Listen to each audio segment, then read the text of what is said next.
Hello જય દ્વારકાધીશ મિત્રો, કેમ છો બધા? મજામાં ને? સ્વાગત છે તમારું મારી ચેનલમાં. જો આજે આપણે બનાવવાનું છે સરગવાનું શાક.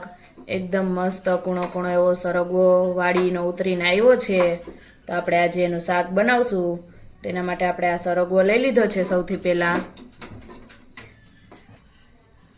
હવે બધા સરગવાના આપણે ટુકડા કરી લેશું. તો તેમાંથી જે આગળનો અને પાછળનો ભાગ છે તેને દૂર કરી દેશું. અને પછી તેના આ સાઈઝના આપણે ટુકડા કરી લેશું. સૌથી પહેલા આપણે તેને બાફવાનો છે, એટલે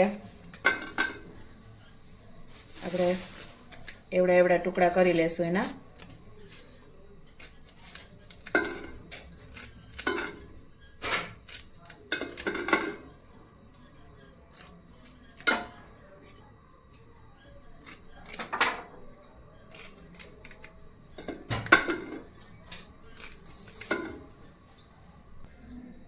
બધા સરગવાના આપણે આ રીતે ટુકડા કરી લીધા છે, અને હવે આપણે તેને પાણીથી સારી રીતે ધોઈ લેશું.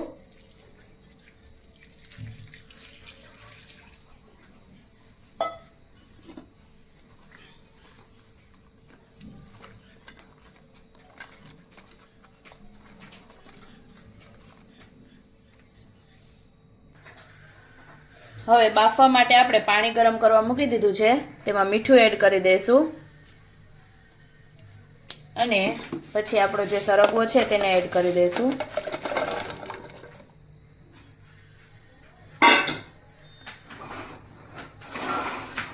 ત્યાર પછી ઢાંકણ બંધ કરી અને 3 થી 4 સીટી આપણે કરી લેશું. જ્યાં સુધીમાં આપણો સરગવો બફાય છે ત્યાં સુધીમાં આપણે વઘાર કરવાની તૈયારી કરી લેશું. હવે આપણે શાક માટેનો વઘાર કરી લેશું. તો એના માટે આપણે કડાઈમાં તેલ ગરમ કરવા મૂકી દઈશું. તેલ ગરમ થાય એટલે સૌથી પહેલા આપણે તેમાં રાઈ એડ કરી દઈશું. ત્યાર પછી જીરું નાખી દઈશું. ત્યાર પછી આપણે વઘાર કરવા માટે આ લીલી ડુંગળી 2 સુધારી લીધી છે તેને એડ કરી દઈશું. તમે લીલી ના હોય તો તેની જગ્યાએ સૂકી ડુંગળીનો પણ ઉપયોગ કરી શકો છો.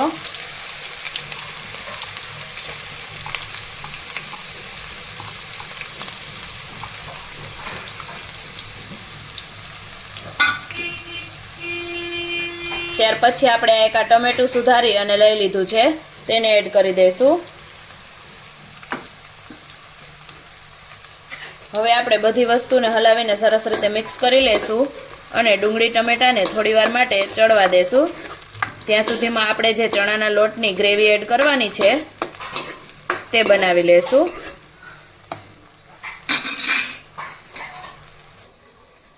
હવે ચણાના લોટની ગ્રેવી બનાવવા માટે આપણે આ 2 વાટકા જેટલો ચણાનો લોટ લઈ લીધો છે, અને તેમાં આપણે થોડી ખાટી છાશ એડ કરી દઈશું.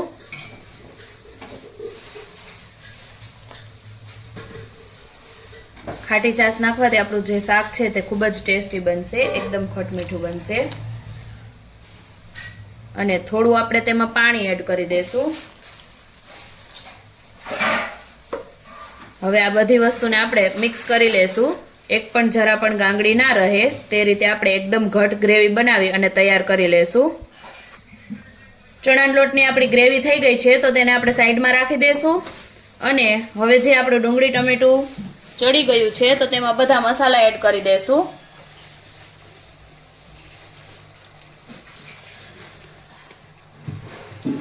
તો એના માટે આપણે સૌથી પહેલા અડધી ચમચી જેટલી હળદર નાખી દઈશું.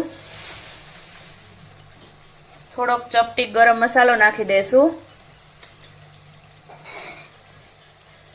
અને પછી સ્વાદ પ્રમાણે મીઠું એડ કરી દઈશું. મીઠું આપણે બાફવામાં પણ નાખ્યું હતું એટલે થોડુંક ઓછું રાખશું. થોડોક આપણે તેમાં ધાણા જીરું પાવડર નાખી દઈશું.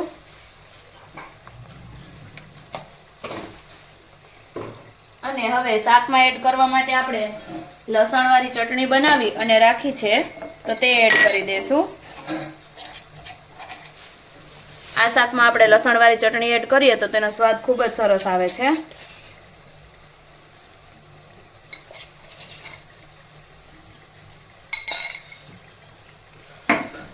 હવે આ બધા મસાલાને આપણે હલાવીને મિક્સ કરી લેશું અને જે લસણની ચટણી છે તેને થોડી વાર માટે આપણે તેલમાં આ રીતે ચડવા દેશું.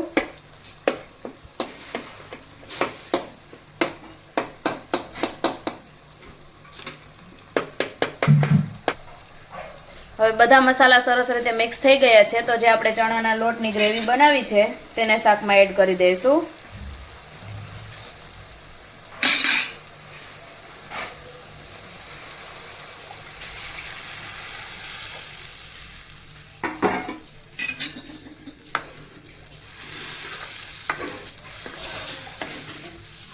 થોડી જો ગ્રેવી ઘટ હોય તો તેમાં પાણી એડ કરી દેવું. હવે તેને 2 મિનિટ માટે પાકવા દેશું અને ત્યાં સુધીમાં જે આપણો સરગવો બફાઈ ગયો છે તેને આપણે કાઢી લેશું.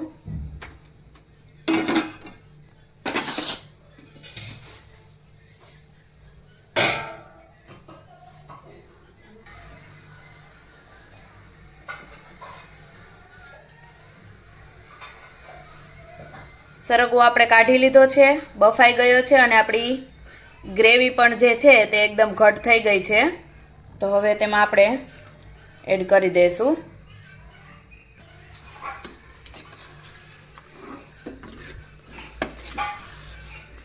અને સરસ રીતે બધું મિક્સ કરી લેશું.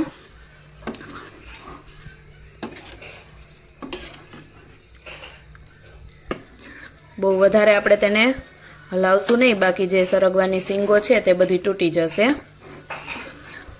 હવે તેને ખાલી 2 મિનિટ માટે પાકવા દઈશું. તો તૈયાર છે આપણું સરગવાની સીંગનું શાક.